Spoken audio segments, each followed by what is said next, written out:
Hello guys, আমরা এই ভিডিওটা করছি হচ্ছে এই দেশের পরিস্থিতি আপনারা সব জানেন। এই ধর্ষকের বিচারক এই মানে ভিডিওটা করা মানে একটা ফানি ভিডিও, আপনারা কেউ মাইন্ডে নেবেন না। আর এই ভিডিওটা করেছি কারণ আমাদের দেশে অনেক ধর্ষকের বিচার হোক, মানে আমরাও চাইছি বিচার হোক তাদের।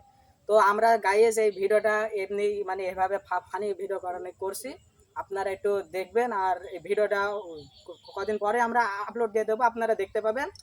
তো আপনারা দেখেন যে গ্রামে অনেক ধর্ষকের হচ্ছে, বিচারক হচ্ছে। তো আমরা এই ভিডিওটা জাস্ট ফানি ভিডিওকে মাইন্ডে নেবেন না। আর আমাদের এই ভিডিওটা যদি ভালো লাগে তাহলে আপনারা আমাদের পাশে থেকেন, আপনারা আরও নতুন নতুন ভিডিও দেখতে পাবেন ইনশাল্লাহ।